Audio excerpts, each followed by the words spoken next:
Hello, my name is George Watts. I'm a British Wheelie yoga teacher, and today I'm going to go through part 3 of 10 of the yoga marketing tips.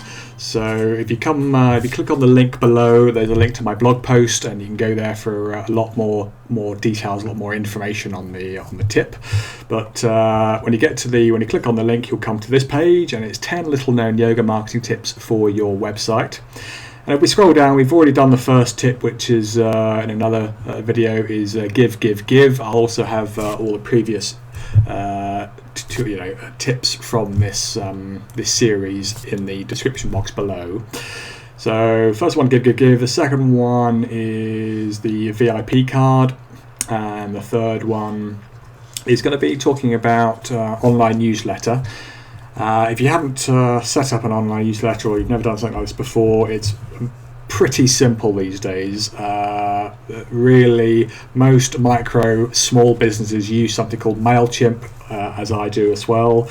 It's really good. It's free. I used to pay for something called Aweber, which is about £15 a month, and MailChimp is better. So I really recommend MailChimp.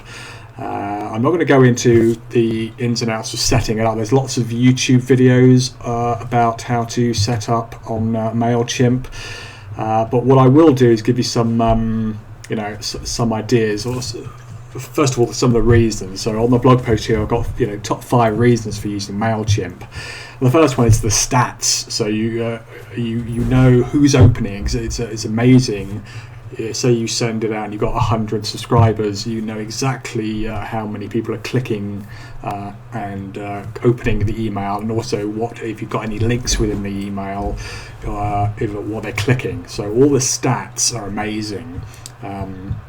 The second one is you can send unlimited emails. So this is really quite an important one. If you did this and you've got a Gmail account or an Outlook account, and you want to send hundreds of over 100 emails at a time, you could get done for spamming. And if you've got a website, you could get your website basically taken down. So they really do not like spamming. So this is why using something like MailChimp over your Gmail or whatever it is else you're using is really, really important, or one of the best reasons for doing it, because you avoid all that kind of stuff that can happen with your website going down. Third one is that you can use HTML as well, so you can make it look all nice and pretty. Fourth one is the privacy laws.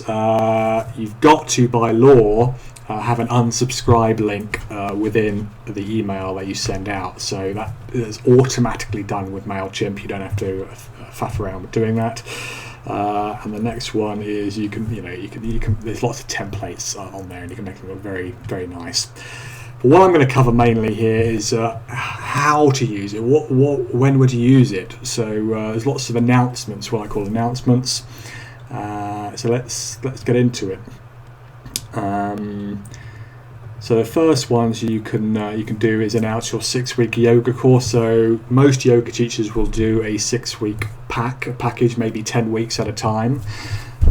So when you've got a new one coming up, maybe the week or two before, you can just send an email, an announcement, or what's called in MailChimp is actually called a campaign. So you'll send a single email, a campaign, to your subscribers, and you'll just say, I've got a new 6-week course coming up next week. If you're interested in coming, please let me know. I've got my puppy in the background there wanting to get some water, but that's a really important one. That's probably one of the main things you'll use it for, is announcing your new 6-week course or 10-week course coming up.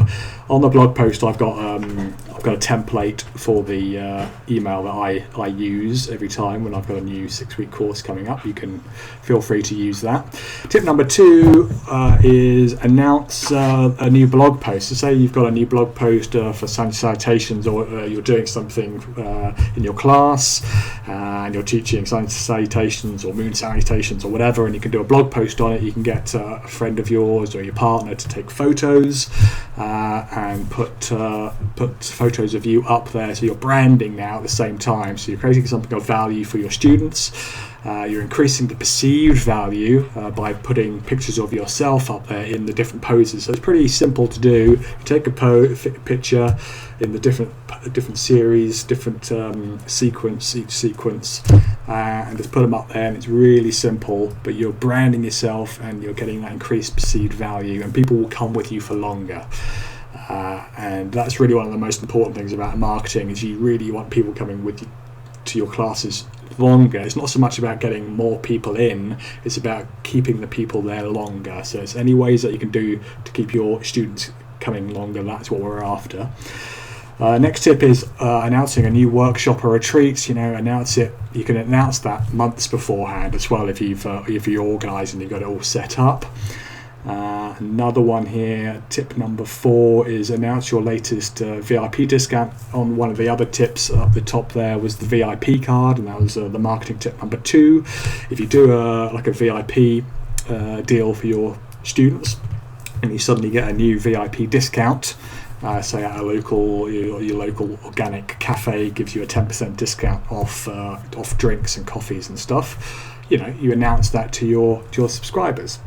Another tip number 5, is announce home practice tips to newbies. I think this is probably one of the most important ones, and virtually no yoga teacher does it. You can have a little little subscribe box on your website.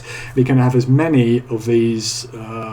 You can literally have unlimited amount of these sign-up forms. So you can have a sign-up form for newbies who have just started your class, and so you could send out 1 tip a day for 30 days, giving them tips on how to do the yoga or practice yoga at home.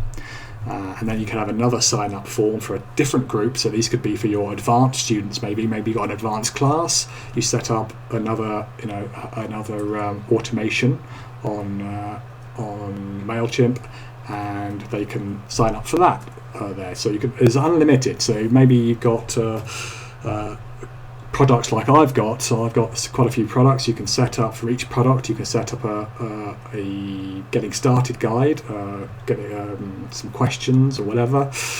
So sky's the limit. But really, the most important one is for your newbies. So have something there for them. And if you can send them a tip a day or tip every other day, that would be great for them. Number 6 is announce a survey. So if you've at the end of a 6-week course, what I usually do is I'll send out an email with a survey saying, please can you give me some feedback? Is there ways that I can improve? Blah blah blah. So pretty simple, very short. You don't want to waste their time. Keep it really short. Don't try to stroke your ego doing it. See if you can get some really constructive feedback from the survey.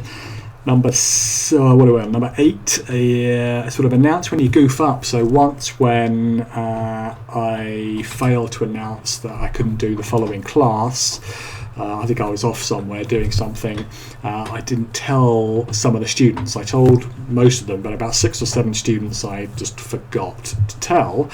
So I then gave the class, I told everyone, really sorry about that. There's a few stuff. So I sent an email. So I sent a campaign, what it's called on MailChimp. So a campaign is when you send 1 email. So I sent this campaign, very short email saying, really sorry for goofing up. I'd like to give the next class for free for everyone. And that worked really well. They really enjoyed that. They really liked it. And again, it was another little strategy to help me really. They enjoyed it, but also it was good for my business because they stayed with me for longer. So it was a little thing that just endeared them to me, if you like. That's in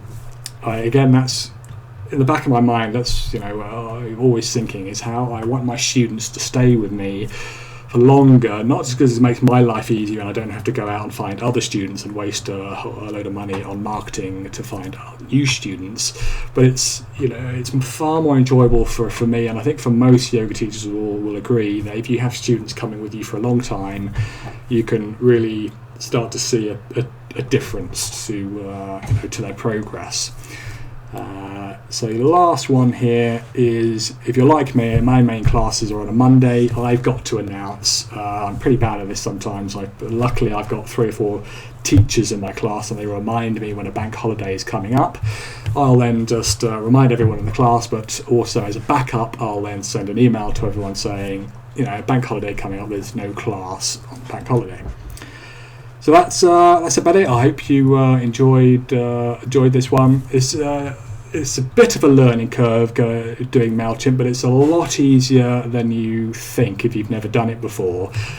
If you come to my blog post and you look at some of the links, I've got the Getting Started guide and all that kind of stuff for MailChimp, and you can also just go to YouTube or Google it. Just get started. Don't worry about it being perfect. Just get the ball rolling, start your first automation, maybe do your first campaign, sending 1 email to your group, get a form up onto your website, and have fun with it.